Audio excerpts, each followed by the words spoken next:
Good morning. Hello, welcome to the Seed to Sprout Homestead and Health podcast. If you're new to the channel, I'm Jason. And I'm Hannah. And this is Shadow. I don't know if you can see our Kitty. cat. Yeah, we call her Kitty. Her real name is Shadow. Before we begin, I just want to put a little disclaimer out there, I guess, that just so like you and I both remember, because in the last podcast, when like this mic is really sensitive, and whenever I'd put a cup down on the table, it was just boing. I totally forgot about that. I'm going to be mindful about my coffee cup now. Yeah, so that I had to be mindful about mine too. So if you missed the episode last week, we were talking about starting a homestead from scratch, and we're talking about some of the challenges that we've faced and some of the successes that we've had prior to moving in or getting the property and getting the house built, and all that stuff prior to the move-in date. So we thought that we might take the opportunity this week to talk about some of the successes and challenges that we've had since moving in. Yeah, and if you were tuned in the last time, we didn't get a chance to share the pictures that I meant to share on the last one. So we're going to share the pictures from the ground up, basically, from when we were just getting the foundation poured to getting the house on the property and moving in. Let's see. There we go. Yeah, so, man, I can't even see. There's the foundation. There's you looking through the windows. Oh, there's the actual welcome home. Yeah, when we first got the keys, the fence. Yeah, so there was our big fence That's cool. I like we were talking about. I like the pictures. Yeah, that's cool. I've always seen like the podcasts where they display pictures on the screen like as it's happening, and I'm not entirely tech savvy. It's something that I could learn a little bit more about, but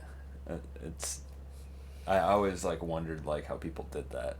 I was like, do they add it afterwards? Like, are they doing it like as it's happening? Like. Well, and we are brand new to podcasting. Yeah. So we don't have all the software. We don't have any video editing software at this point in time, so it's really hard to edit things in later. Yeah. So we use OBS. And I was a music streamer for a really long time, especially around like the pandemic. And I got real savvy with OBS because that's all I did for like a year or two is just stream music all the time. When we're producing our own stuff too, so that's another thing that's another element added to just doing the podcast like in general. But so what do you think we should start with? We've had some failures, not failures, I don't like to use that word, but challenges. We've also had a lot of successes. So I guess maybe one of the things that we talked about last week, or we might not have even touched on it, I'm pretty sure we did, is the intensity of the spring winds that happen here. We touched on it, but I don't think we went into detail.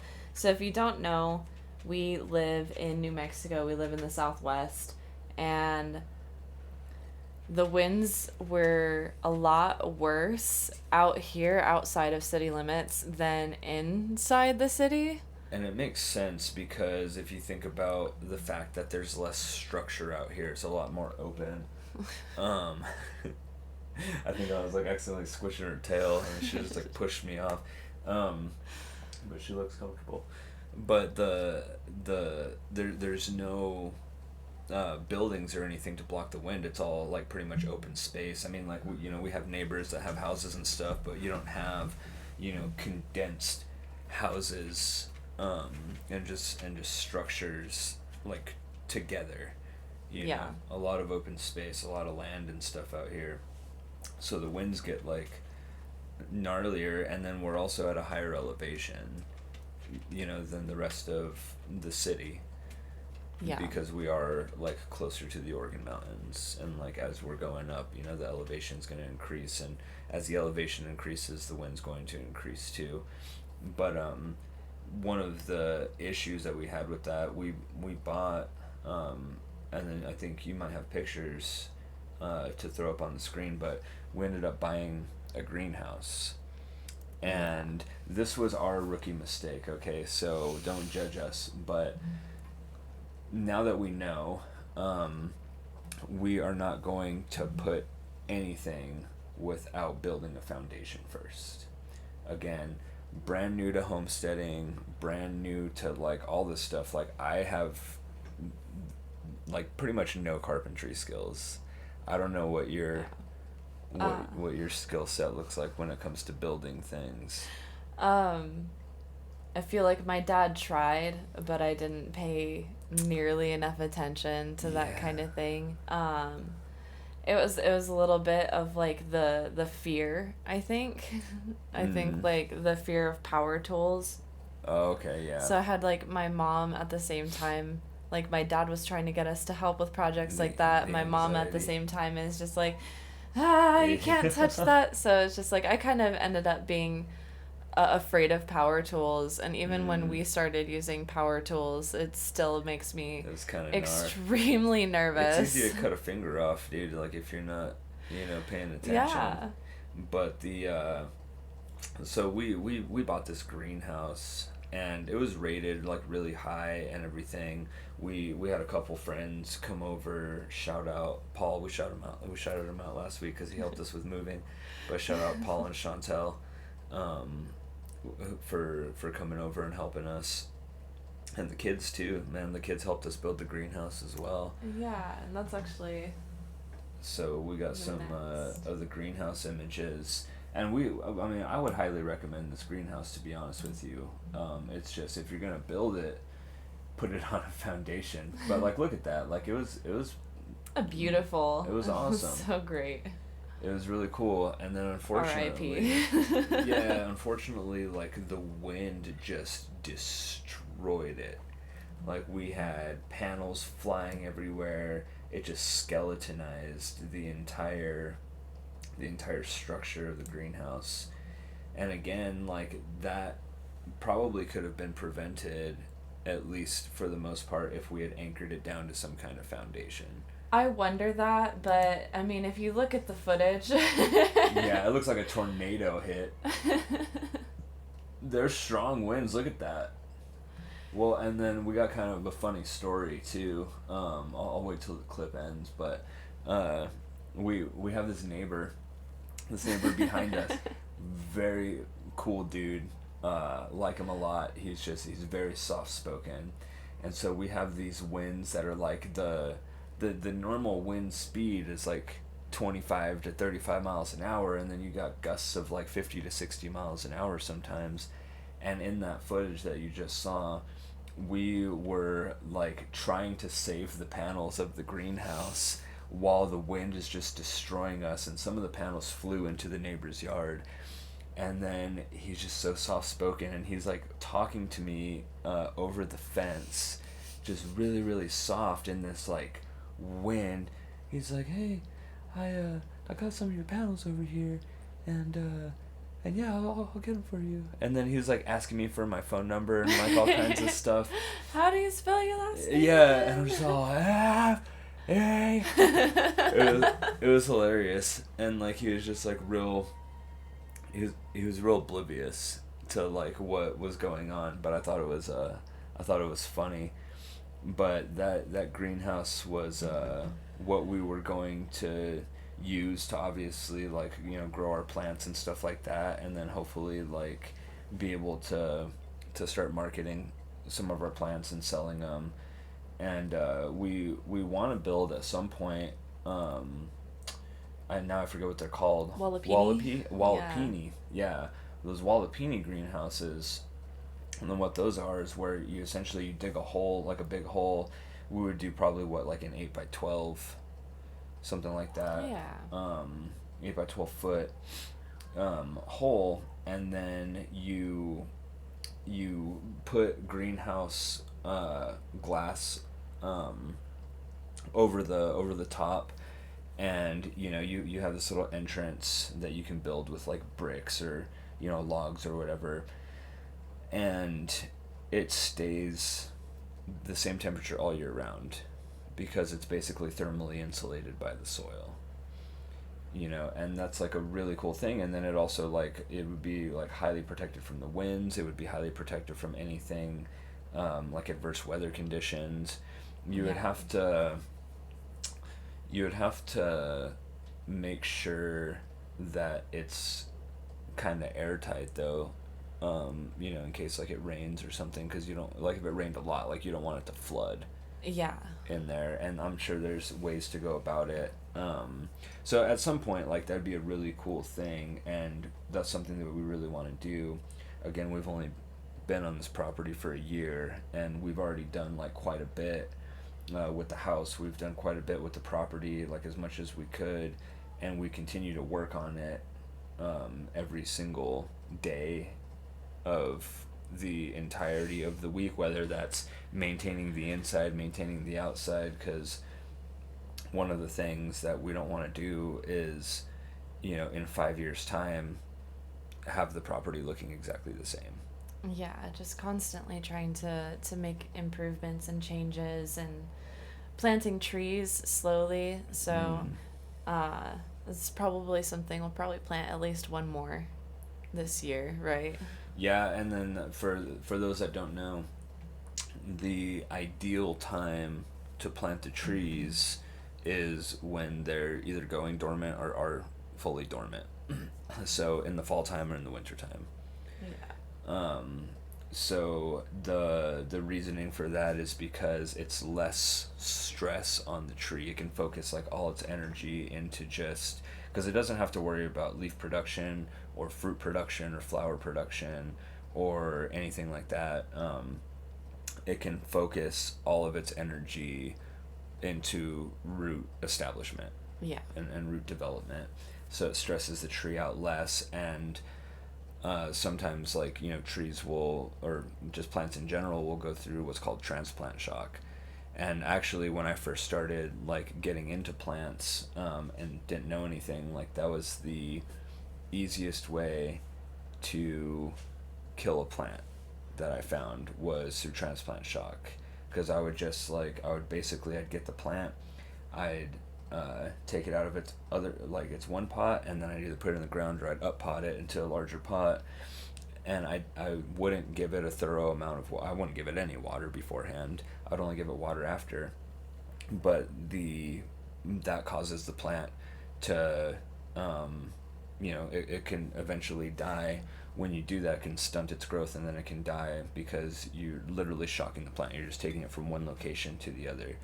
It'd be like if I just, like, if you were like a Sims character or something, right? And I just like picked you up like out of nowhere, like out of this town, this area, this climate, and then I just like dropped you in Alaska. You're gonna be like, you're gonna be shocked. You're not gonna know what to do. It's kind of the same with the plant. If you don't prepare it correctly, it can die from that shock. So just like a little tidbit, a little plant knowledge, because that's a huge part of the homesteading journey too, and that's one of the successes that we did have was planting. Like, we have a peach tree over here that's actually doing good. Extremely well. A fig tree over here that's doing well. We have an Italian cypress in the front that's doing well. It's doing just fine. The one that we did have that failed and then came back was the pomegranate. Yeah, it kind of just died, or so we thought. It looked like it was a goner, and then one day it was like, yo, here I am. Well, and the funny thing too is that we killed it because we cared for it too much. Pomegranates like a lot of neglect and things like that, so they do really well in areas like this where it's real arid and you can just kind of like ignore them, and water them maybe like once a week depending on the temperature outside and things like that. But it ended up coming back up after we thought it was dead. So we have had those successes one of the other challenges that we touched on last week was having wandering chickens Yes. coming into the yard and just just eating our garden pretty much. We are dealing with this right now. Yeah. Like, it's probably the one thing that's kept us from harvesting any of the food that we've grown. And I mean, we have one area that's fenced off Yeah. that has like watermelon and cantaloupe and stuff like that, and they haven't gotten to that quite yet. But there's like 3 or 4 spaghetti squash out there that are just pecked apart. Me and Rhiannon took a walk the other day, and she was those, like, yeah. she was devastated. She was like, but they're so big and they almost made it. And Yeah. so yeah, she's kind of devastated by the chicken massacre on our plants. Yeah, well, and then to be fair as well, the very first year, whether we're dealing with chickens or weather or this or that, or all these hurdles, the first year, potentially the first two, at least the first 2 seasons, are gonna be difficult, because we're in a brand new area, so we didn't anticipate the amount of wind that we were gonna get. We also don't anticipate the weather, because sometimes like it'll say 0% chance of rain, and then all of a sudden it just downpour. Yeah. And it's just like, what? It plays by different rules. Yeah, it's definitely different out here, and it's like it's something that we had to adapt to, but it would be a learning experience regardless, because even different soil types and different like environmental stressors, whether that be biotic, meaning like living organisms, so the chickens would be a biotic factor, or any pests in terms of like insect damage and stuff like that would all be like biotic factors, or abiotic factors like the soil. So obviously the soil has biotic components, it has things living in it, microorganisms and stuff like that, but as a whole, like when you're talking about the soil, you're not talking about the living organisms that make up the soil. You're talking about the inert material that's like the byproduct of those living organisms that have turned decaying matter into soil. You know what I mean? Yeah. And so those would be abiotic factors. And so, yes, we've dealt with biotic factors, but again, if we didn't have to deal with like chickens and things like that, we would still have like soil type and other environmental like factors that play in, because even when you go and you take a soil sample, and we have 6/10 of an acre, if you take a soil sample here and then you go 10 feet over here and you take another soil sample, it can be composed of a completely different material. Like Interesting. Well, and we've done that. I took a vegetable crop management class when I was in graduate school, and we did soil sampling. We got like the soil probes, we shoved them into the ground, we got our little thick little block of soil, and then we went 10 feet that way and then got another one, and then we got it analyzed by like a soils lab, and it was just completely different. Like, and we're not even talking about the microbes, we're talking about like the just the composition of the soil. It's like, okay, well, you can have 10% clay soil here, and then you go over here and maybe it's like 30 to 40% clay soil, and that's going to make a huge difference too, because one of the what we're dealing with on this property is sandy soil.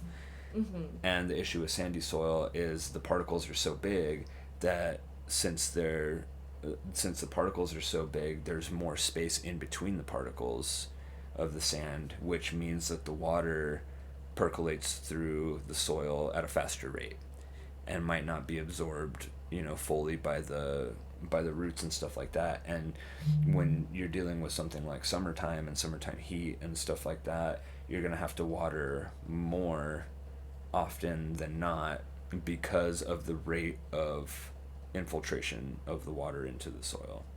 So, and that's not, and that's why I don't necessarily agree with like the rules that they have like in city limits where it's like, okay, well, odd number addresses water, you know, Tuesday, Thursday, and Saturday. And then even number water the other days. Nobody waters on Monday. Um, and I understand in terms of like water conservation why they would want to do that, but it shouldn't be a blanket rule because there are different soil types. Well, I think that that basic rule isn't necessarily, like, if you think about it, it's not, the rule wasn't made for people that have little home gardens.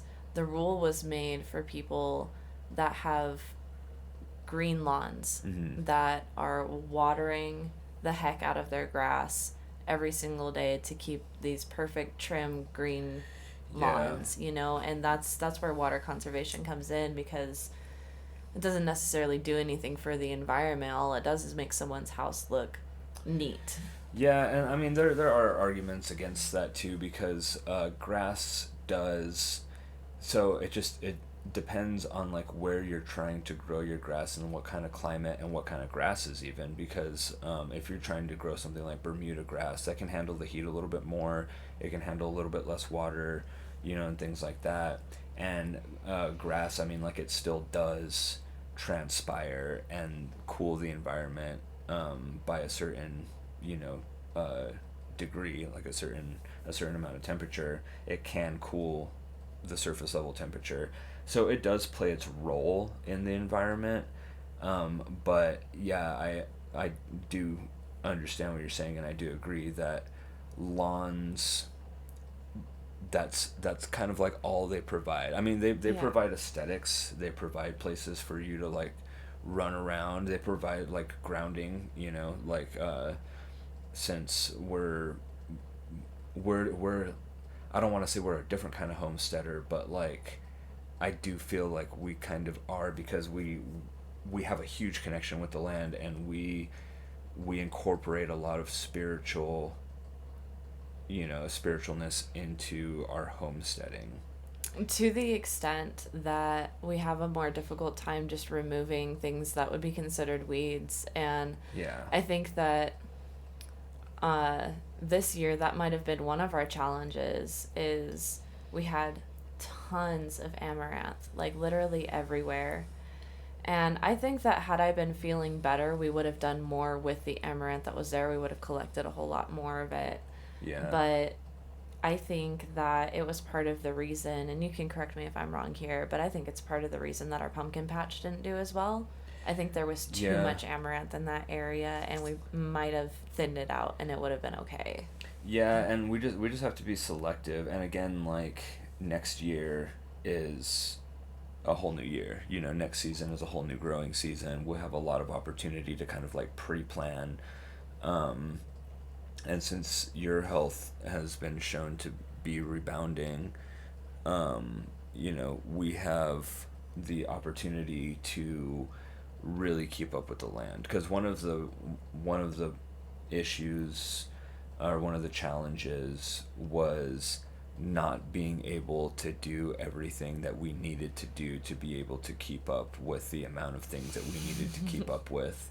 The Absolutely. kids, the animals, the land, the house, and then working a full time job or being gone for 13 hours a day. Work, Between work and coaching. yeah, working and then coaching, and then coming home, basically having time to eat, do the dishes, and shower, go to Yeah. sleep, and then, you know, stuff like that. So it'll be it'll be fun, and then, you know, we'll be able to like plan it out a little bit differently. We'll have learned from what we had to go through this year when it came to like the weeds and stuff. It's like, yeah, like we were a little over ambitious because we're like, well, but we could use all of this amaranth. It's like, yeah, we could, but like, will we? No, it'd probably be fine in like more of a composting sense. So you can compost it instead. Yeah, well, and then it is hard to remove even like the goat heads, because like you have bees that are on it that are pollinating it. You have butterflies that visit the flowers, and it's just like it's a food source for them. And the amaranth is also a food source. So it's like, but it's not just serving us though, it's serving the community of pollinators, but it's also hosting some of the, see, and this is where it gets kind of fuzzy, because it's like it's also hosting things like aphids. But then you see an uptick in ladybugs and praying mantises. Oh my gosh, the amount of ladybugs and praying mantises we have seen on the property. And we saw many. We had like a couple that were hanging around, not the Texas great horn lizards. What were they called? Regal. They're called regal horn lizards, and they have like more horns. And we'll add pictures the next time. I didn't think about it. I didn't think that would come up necessarily, but we'll add pictures the next time. We found some of the regal ones, and they're a little bit more rare to find. And we were constantly seeing this pair. There's two of them, and it seemed to be like a male and a female pair. And it just felt so spiritually significant every time we came across them. Yeah, well, and kind of like off topic, but like kind of sticking to the same subject, but just a little tidbit of knowledge here. You can generally, the reason we think of male and female is because you can generally be able to sex things based off of what's called sexual dimorphism, where a lot of times in the animal kingdom the females are larger than the males are. You see it in roadrunners, you see it in, lizards. Yeah, there's like coloration differences too between the males and the females. I think the males, you could find like more orangish and yellowish, like in their like little armpit regions and stuff like that. But man, it's one of the coolest experiences is the amount of wildlife that we've experienced out here. Yeah. Bird of prey. It's just like I'm a huge bird watcher. I am always looking at the sky, looking for cool birds, and the amount of nighthawks that we've had in this area is just so cool. Well, we've actually we bought a bat box as well, and we put it up on the side of the house, and I haven't looked to see, because we're always seeing bats out here too. And I haven't looked to see if any bats, like, the bat box can home like 60 bats. But, because they don't take a lot of space. I mean, like, if you think about it, they're cave dwellers. And so they kind of like to be confined into small areas. And that's why, like, a little tiny box that's, like, that big by that wide can hold, like, 60 bats. But they're really good at controlling mosquitoes. And we had a pond on that side of the house. Yeah, and that can be there's another challenge. But we, on that side of the house, we had a pond. We dug a pond out, and because of the water, the amount of water there, especially like when there would be a clog in the water pump. Which happened frequently. Then we would have mosquitoes, because mosquitoes will, or if it rained like during the monsoon season and we had something there like collecting water, you have to make sure to dump your water out, because it only takes like a 1/4 inch of water to breed like 200 mosquitoes. And they like stagnant water. They're a huge fan of that's what they breed in. They breed in stagnant water. And so if you have a pond, you don't want it to just be stagnant. You want there to be some kind of oxygenated flow in there. And then of course, like, if you're going to put plants and you're going to put fish and things like that, you do need oxygenated water so the plants and the fish don't die. But one of the interesting things, for whatever reason, I guess two things. When we originally dug that pond, we put a pond liner in it, and then that pond liner ended up not being able to hold the amount of water that we wanted it to, and there was all kinds of leakage problems and stuff like that. So we removed the pond liner, and then we got one of those pond like the tub style that you bury. And so we dug a hole, we put that in there. I was up at the time, I was up in Colorado visiting Aiden for like Father's Day or like the week after Father's Day, and Hannah had sent me pictures of the pond that like we had put together, because we put the pond in like the tub, like we dug a hole, we put the tub in, and then we like layered rocks and made it look real nice and stuff, and then we put a bunch of sunflower seeds there. But then you put T-posts when I was gone, and you put the shade cloth and everything there. Yeah. And then you built the you put the pump in, and then you had this like really dope, and like I don't know if we have a video of it or a picture, but we like to reuse things that that are just kind of like on the property. We really don't like to throw things away unless they're just like actual trash, like plastic wrappers and things like that. But if you find broken pots or whatever, like even if we break coffee mugs, we turn them into planters, because it's just constantly. Like, well, why waste it? You could just kind of sand down the edges if they're sharp, and then throw some soil in there, and you could nick a little hole in the bottom of it for drainage, and things like that. But you got a pot that you repurposed to make like an aesthetically pleasing pond, where you put the line of the water pump into the pot, and then it was just kind of like it created this little waterfall, like over these rocks, which is really cool. And then it was really, really good for a long time, and then all of a sudden we just like stopped, like we started losing water in the pond. And it was never consistent. So, like, if there was a hole somewhere in the pond liner, it would be leaking every single day. It would be really consistently leaking and losing water.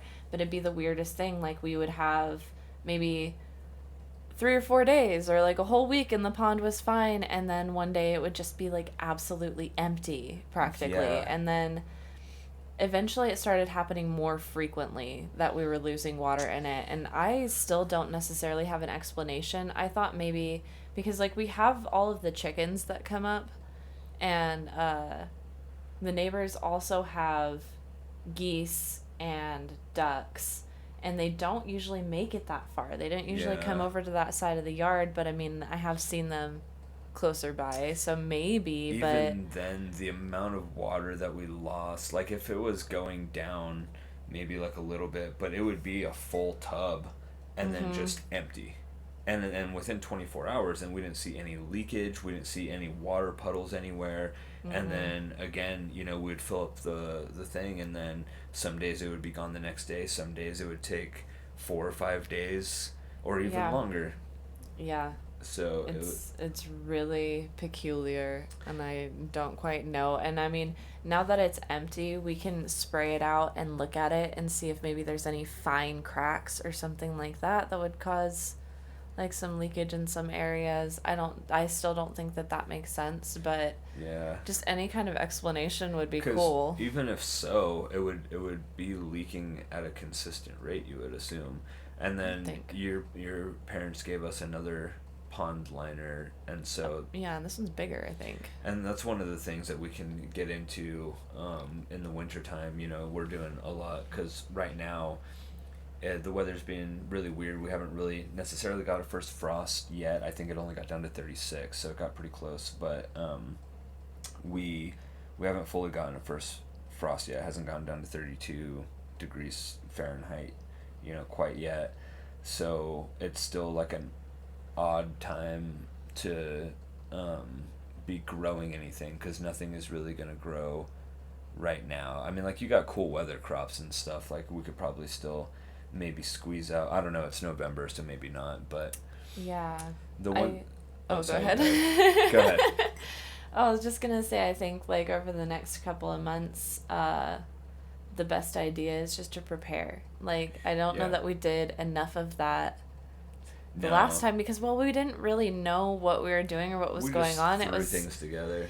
This was just our first season, so we moved in September, and so we didn't spend the winter time getting to figure out what we were doing in the spring, because we still really had no idea. What we did do was, like, as soon as we moved in, we started planting things. randomly. And some of that worked, and some of it didn't. You know. Having a plan and having a more concise idea of where to put things that logically make sense, because we just scattered things everywhere, which is chaos gardened the entire property. and we can still chaos garden within a particular plot. You know, but we literally just started throwing things like quite literally everywhere. So it would be a good idea to just like kind of sit down and draw out some plans on you know, just what we want where. And then also too, like, the other thing that we are kind of understand now is how the sun works, because that's another huge thing. Because it's like, okay, like, you know, the difference of or I mean, you're gonna know that, like, sun rises in the east and sets in the west. Yeah. You know, but that's general knowledge. So it's gonna rise over here and it's gonna set over here.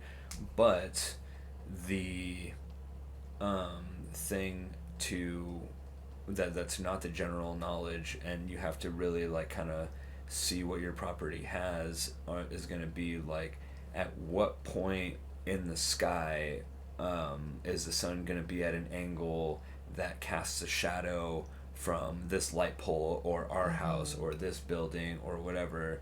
Because, you know, as the sun goes up and around, like, the shadow angles are going to change. And it's like, if you need something, or if you plant something that needs 6+ hours of sun, and it doesn't do well in, like, a shaded area, then it's not going to be a good idea to plant it, say, on that side of the house where it only gets the morning sun, but then is blocked by the afternoon sun. Yeah. You know, by the rest of the house. So that's another thing that will help us succeed a little bit more in the garden next year. And then we know what challenges that we've faced, but also on the bright side, and just to jump back into, like, some of the successes as well, is we have been able to grow things that have done really well. So we've been able to harvest beans. We've been able to harvest chili. We've been able to harvest cantaloupe and watermelon. Well, we haven't harvested the watermelon yet, but we're definitely on our way. Yeah, we've been able to harvest mint. We've been able to harvest basil, you know, things like that. We have a really good zinnia. So many flowers. Yeah, so we have a lot of stuff. Oh, you know what? We had so many sunflowers this year. We had sunflowers, a lot of sunflowers everywhere, but, like, the birds got to them. You can buy these big bags of bird feed, and it's just sunflower seeds. It's like $7-8 for a few pounds, and every time it rained, we were just out there, just throwing seeds literally everywhere, and it worked. We got sunflowers all over the place. Yeah, and, like, one of the things that, like, I started doing as well is, like, whenever I would go out, I would just grab, like, we have a little booklet, you know, that has seeds in it. One of the best ways to keep seeds, also, just like a little pro tip, to keep seeds categorized and organized, is by getting one of those binders that's meant to hold, like, trading cards.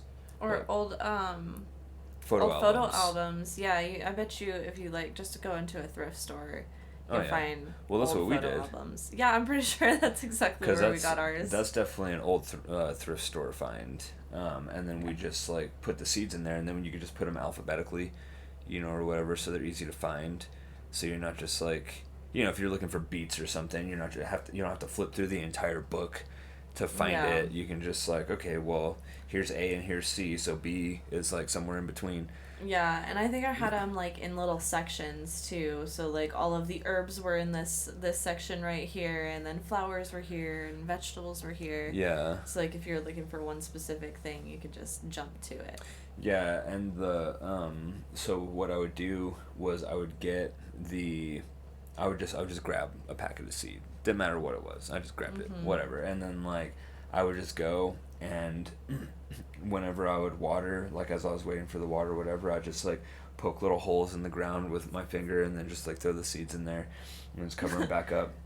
Beans. So we did a lot of chaos gardening with beans, like just bags of beans from the grocery store.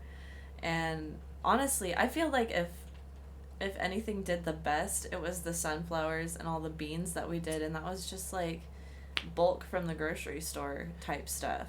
And the reason why I would do that, well, I would just like plant random stuff, even if it wasn't like the time to plant it or the weather to plant it or this or that, is because seeds are going to grow when the climate allows for them to grow. Their little microclimate is going to allow for them to grow. It's going to have like, okay, certain temperature is going to be perfect, certain moisture content is going to be perfect, you know, and things like that. It's just going to be the perfect conditions. And that's been proven, like in the lab that I work in. I work in a plant pathology lab, and my supervisor, Dr. Sonogo, he has tried to grow. There's this one plant called London Rocket, and it's a spring plant. And then, like once you get into the fall, you start getting the amaranth growing. Mm-hmm. So the London Rocket, it'll grow in like the cracks in the concrete and stuff, like a very opportunistic plant. But when you get the seeds and you try to grow them on purpose, it's really difficult. Interesting. And it's hard to figure out why, but it's just because like the seeds will spread, and then they might be in the ground for however long, and then the climate is just like perfect for them to grow. Like prickly pears, like the seeds are really, really hard. They might even have a double dormancy, where you have to do like two different things in order to break their dormancy. They can be in the ground for multiple years, and then all of a sudden, like, the climate is just right, and then they just start germinating. So, I mean, you can't out trick nature. Nature knows exactly what it wants, and we're still trying to catch up. Yeah. Because sometimes we have no idea. Like I said, I work in a plant pathology lab, and we're working on this pathogen called Phytophthora capsicum that's been studied for the past 100 years, and people are still trying to figure out why it infects certain plants. Because sometimes you'll see big patches of chili plants in the fields that are just completely dried out and dead, and it's because they've been infected with this Phytophthora. And then there are others where it's just okay, there'll be a plant here, got the Phytophthora, and then the plants next to it don't. And there can be multiple explanations for that. One is that the healthier you are, the more resilient you are to getting diseases, and that works on all biological levels, humans too. If you're sitting there eating chips and Twinkies and stuff all the time, you're going to be more susceptible because you're not healthy. You're going to be more susceptible to getting different diseases and things like that, and having different problems. And plants are the same way. They build up their defenses based off of their nutrition and how strong they are. But we haven't quite figured out necessarily though why that plant gets infected and that plant doesn't. But nature knows. Nature's figured it out. We're trying to catch up, and we're trying to kind of mimic it in lab conditions and greenhouse conditions and field conditions to see if we can come up with an answer. And for the past 100 years, we haven't really, We're not there yet. So nature does know a way, and that's why I just started throwing just random seeds in the ground, because it's it'll grow when it wants to grow. We have a zinnia growing by the fig tree. I don't even remember putting the seeds there, but I know that at some point I was just one of us did it. Yeah, me or you, just at one point we're just let's just throw some seeds there. But back to the beans and stuff like that. The other pro tip, like you were saying, is if you're gonna have something like very specific sunflower seeds. You want to grow autumn beauties or velvet queens or, the mammoth sunflowers or whatever it is. Um, you'll want to buy like the seed packets, right? Yeah. But if you're just gonna grow generic sunflowers just to feed the bees or just to like beautify your area, or just to collect seeds to roast because you don't really care about necessarily the aesthetics or having like a specific type, you can get like the big bags of like 7 pounds for like, however many. I think it's like $15. Yeah, something like that, But maybe. yeah, but for 7 pounds of sunflower seeds, as opposed to buying a little pack for like $3, you get a lot more bang for your buck. The same with Depends. like beans or lentils, Chickpeas? chickpeas, like anything like that you could find in the store. Even if you can find, because a lot of times like when you're buying peanuts, they're gonna be like the roasted peanuts or whatever. You can find raw peanuts, and you can like crack them open, get the seeds out, and throw them in the ground, and they'll grow. Mm-hmm. Like, I've done that before, as well. And we had a peanut plant over on the side of the house. I don't know how well it's doing though. I don't know. That's the area that the chickens have claimed, isn't it? Well, where the peanut plant is growing, the chickens don't really go in there. Oh, okay. Yeah, they were going more on like where the pallets and stuff were, where we had that little sunflower patch, and where we had the basil, and there's a petunia over there. No, not a petunia, a pansy, and That's just like doing really well for, yeah, for whatever reason. and then a green onion that's also doing really well. So, if you want, we could take a minute and go back a little bit. You're talking about the lab that you work in. Uh huh. So, you could go back and start from the beginning and how you got into this field and what it is you do for work. Yeah, so I mentioned on the last podcast that I have my master's degree in plant and environmental science.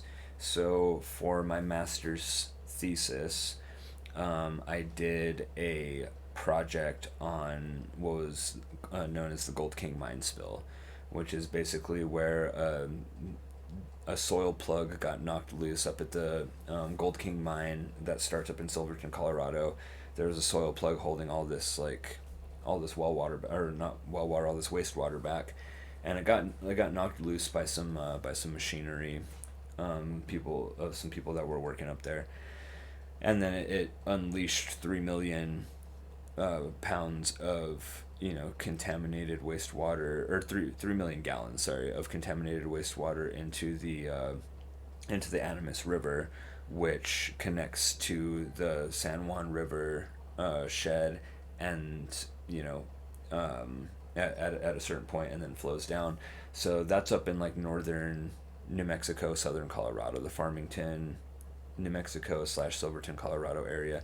Yeah. And one of the things that I was investigating was trying to remove iron from that water, because basically what happened was the river turned an orangish color, and that was just due to the iron oxides in the water. And iron in and of itself isn't a problem. It's necessary for all biological functions. It's necessary for photosynthesis. It's necessary for me and you to create hemoglobin, in our blood and things like that. But it can combine with other things that either make them immobile, or just more toxic. Okay. Right. So if you have like iron in of itself isn't bad, but if you have oxidated iron, you have rust, right? And you can't eat rust, because you eat rust, then that's it's gonna make you sick, But it's iron. It's just iron that's been oxidized. That's been mixed with oxygen. So it's not good. But basically, like it can bind to certain things like calcium. I believe zinc is another one, and then it can it just binds those minerals up, which doesn't allow them to be absorbed into like the plants. Okay. And so basically what I did was I was looking at removing the iron from the wastewater, um, but using a plant called duckweed. The problem is that's been done before. It's been proven through the scientific literature that duckweed can remove iron. And I was like, okay, well, let's look into like mycoremediation. Can mushrooms remove iron? And it showed that the mycelium of oyster mushrooms can remove iron. The mycelium is essentially like the roots of the mushroom, and then you have like the fruiting body, you know, and nobody had looked. So people had proven that duckweed could take up iron. People had proven that the mycelium of the oyster mushroom could take up iron, but nobody looked at, from what I could tell through my literature review, nobody had looked at both of them, like combining both of them.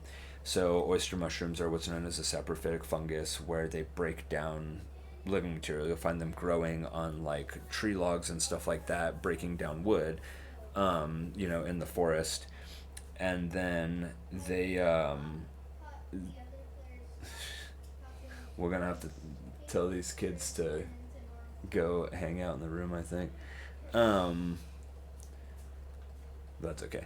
They might go. But anyway, the idea was to get the duckweed, remove the iron, break the duckweed down with the oyster mushrooms, and then see if the iron translocated from the duckweed into the fruiting body of the oyster mushroom.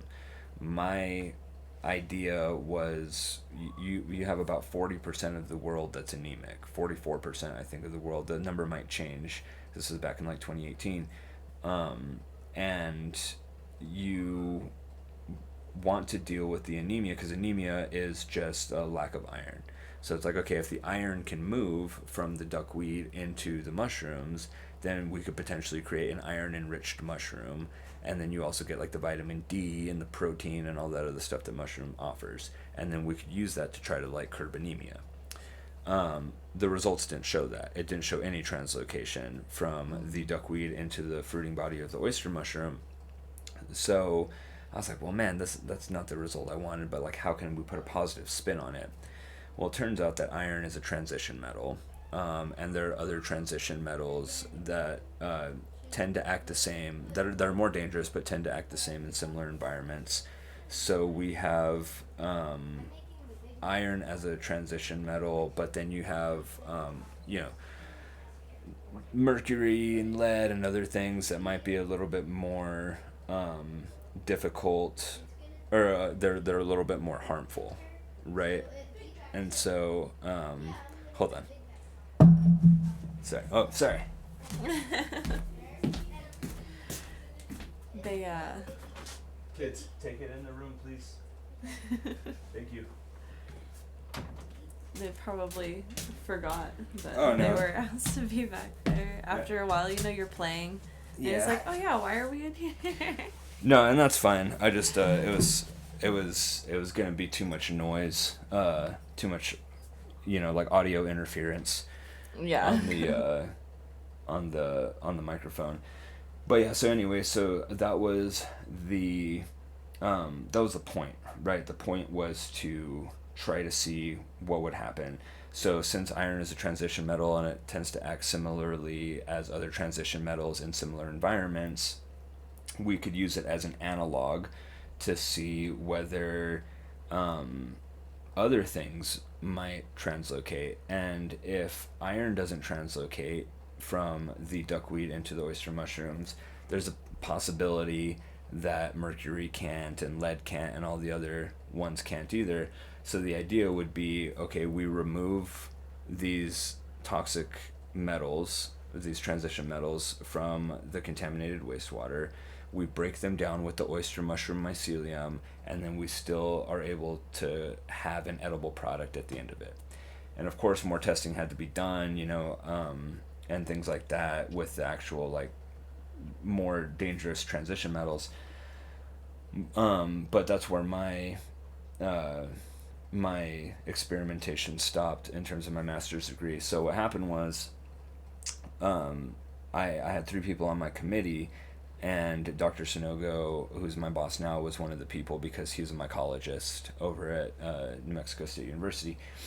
And when I was doing my master's defense, he was saying that there was a position open in his lab to go work for him and help him out. He just got a $450,000 grant from Texas A&M or a partnership with Texas A&M to work on this particular project. So he hired me on to work on this particular project when it was basically like growing different varieties of chili and then testing them against different pathogens. And it was funny because all of my education was horticulture and plant and environmental science, but I had never really done, other than taking a fungal biology class and diagnosing plant disorders class and a plant pathology class, I had never done any like plant pathology stuff. So I was really used to growing plants and not killing them. And then I got a job where like I had to kill the plants like on purpose for science, and it was really hard to be able to do. It was hard to like wrap my head around like being able to do it.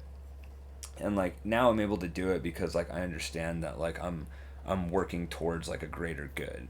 But like we were talking about before, it's just really hard to kill things, and it's just like, well, it's just growing, just trying to live its life. But we're doing it to try to help the farmers understand how to deal with these economically devastating pathogens.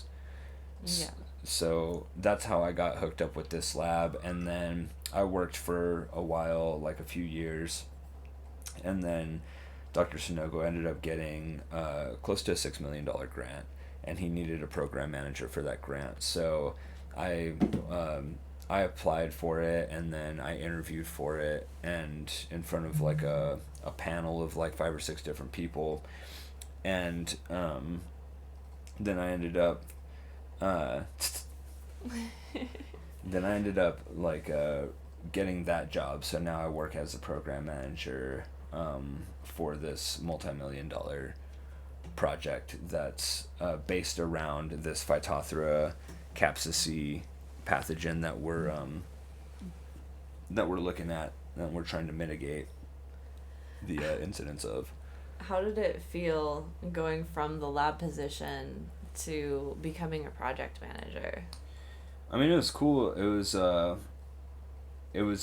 just a new challenge. Like I'm always constantly trying to challenge myself. I never want to stay stagnant. I want to learn as much as I can about different things because there's so many cool things to learn about, and we have a very limited amount of time on this planet, and that's why I try not to waste a lot of time watching TV and mindlessly scrolling. Even when I'm like scrolling through Facebook or like on YouTube or something, like it's always jiu-jitsu videos or gardening or homesteading or building stuff or fixing things or whatever it is. So it was basically just like, yeah, it was a new challenge because I was going from more it went from like pretty much 100% research into maybe like 40% research and now 60% just promoting things. So like now I'm like creating this promotional material, like creating like we're putting a workshop together in February, and so I'm in charge of creating like giveaway material like hats and shirts and backpacks and things like that. I'm responsible for putting the entire like workshop together, just creating meetings and like storing all the data from other people, keeping backups of the pathogens because we have 23 different isolates of this Phytophthora capsucea pathogen, and so I'm not necessarily in charge. There's this PhD student working on it that's supposed to be in charge of keeping the isolates, but I decided that I was just going to keep a backup of them anyway because she also didn't come from like a plant pathology background, and so she was having a lot of trouble with contamination and stuff, and I had been working in the lab for a long time, so I was like, well, I'll just keep I've figured out the rhythm, so I'll just keep the backup pathogens for you. So that way, like, if you need any more, then you can come get them from me. And then I also kind of know how to work around the contamination and stuff like that by reintroducing the pathogen to healthy chili, and then we have a process where we pull it back out of the chili plants. Okay. Makes Um, sense. so it was definitely a change, um, but it was really cool, and it was interesting because Dr. Sonogo, he did not have a lab manager. The original lab manager left, and then I became impromptu de facto lab manager. Um, and then I became program manager, but I was program manager starting at like the end of November of last year of 2024, and he didn't hire a lab manager until he got one in June. So I was working both positions for like 7 months, and that was kind of like, it kept me busy. Yeah, you were wearing a lot of hats during that Yeah. time period. But yeah, going from that position to a program manager has been really fun. It's been, like I said, it's been a really good learning experience, and it's cool because we're collaborating with I think like 6 different states on this project. So it's been a huge way to network out as well, and that's a huge thing. So, I guess one final question before we wrap up is how does your past, I guess your experience and your education, how did that help you as we started like the homesteading process? Oh, it helped a lot because, again, I got my bachelor's in horticulture, and I studied a lot. Like, I took a lot of classes on just growing plants. I took like plant propagation. I never took the greenhouse management class, but I TA'd it, teaching assistant. So I taught the lab, when I was in graduate school. I also taught the plant propagation lab. I taught different like plant identification classes. I actually do have 3 publications, and we could link those on the bottom. I do have 3 publications, extension publications through NMSU about tree identification. In one in Hobbs, one here in Las Cruces at Young Park, and then one in Santa Fe. And uh, all of that knowledge of learning how to grow plants, learning the plant physiology, learning the environmental science, like, you learn about everything when you learn about plants, because you have to have at least the basic knowledge of insects, of weeds, of soil, of plant physiology, of other environmental factors. um, that'll make or break your gardening success. Yeah. So when it comes to the gardening, at least aspect of homesteading, just knowing all of that, collecting this knowledge throughout the years, and then for those of the viewers that don't know me, like, this, but I try not to just leave it as is. Like, the knowledge base, I'm always trying to extend that knowledge base. I'm never happy with just like, well, I know this, because I always want to know more, and the passion for learning and the mindset of a lifelong student is how you're going to grow and how you're going to succeed.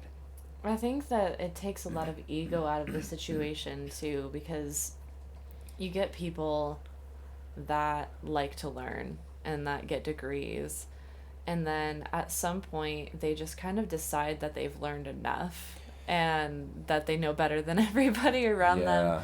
So I think that when you're dedicated to being a lifelong student, you look for ways to learn in everything. It's not just searches, it's not just reading books and taking notes and reading articles. I think you learn when you communicate with people that know other things. So if you are dead set on being the smartest person in every conversation you have, then you're doomed to learn anything new. Yeah, and then the other thing, real quick, before we wrap up, that is a good thing to mention as well, is the fact that books can only teach you so much.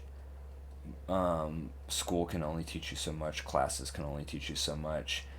But you have to intuitively listen to what nature tells you.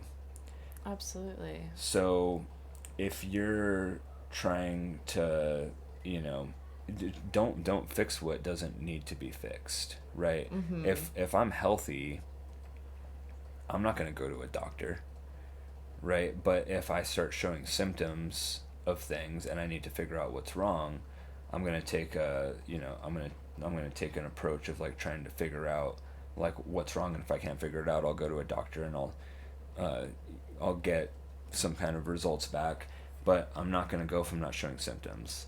So if you have a plant or something like that and it looks fine, but a lot of the beginner mistakes is like, well, I'm just going to just drown it in nutrients because the more the better, and it'll grow bigger and it'll go stronger and then I'll have more of a harvest. It's like, no, let nature tell you when something is wrong. If your leaves are starting to turn yellow, then you can look into it. It's like, okay, is it a nitrogen deficiency? Is it an iron deficiency? Whatever.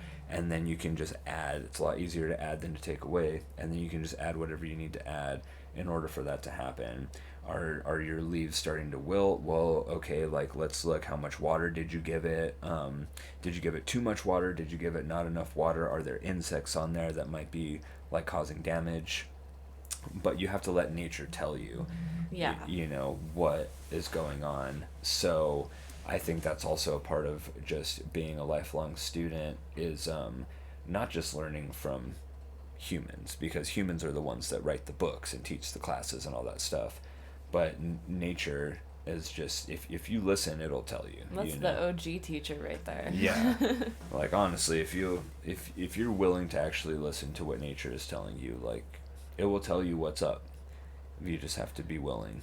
I've started even taking that approach with the houseplants rather than keep everybody on like that same day watering schedule across the board, except for the cactus friends, because they don't really need a whole lot. Yeah. Like our dragon fruit has grown up the window. It's just taken off, and I was just telling him the other day that I could not remember the last time I watered it. I was like, I think it's been like a month, maybe more. I think I should probably just go ahead and throw some water on it, and it's doing amazing. And then we have some more of like the tropical plants, and I stopped watering them every single week at the same time. I just look for the signals that they give me, and they've been super happy. Yeah, so that's good. I think that's a good thing to try to sign off on, or a good place to stop this episode. To call it. What can we expect next week? I don't even think we've discussed it. We haven't. And we can discuss it like after we sign off. I just didn't know if you had any ideas quite yet. No, I definitely hi there. I definitely want to talk about food. I think like sourdough was a challenge at first, so I definitely want to talk about going into making sourdough, because that's part of the homesteading journey too, is self-sufficiency, and we're starting to grow our gardens, and we're slowly getting to the point that we can store food and stuff like that for ourselves. But making bread from scratch is one of those things, and it's almost like a gatekeeping thing on the internet. Is like you have like the sourdough people have kind of formed their own little clique on the internet. So I kind of just want to break it down and let you know that it's not nearly as difficult as the internet wants you to think it is. So we'll talk about food and whatnot next time. Cool. Yeah, we've got the cat messing with all kinds of things this episode. Eating the tree. Eating the artificial Christmas tree. Stop it. Yeah, and now my hand. All right. So, on that note, thank you for watching episode 2. We will see you next week for episode 3. All right. Don't forget to follow us on our socials. They're all up on the screen. And thank you for tuning in. See you next time.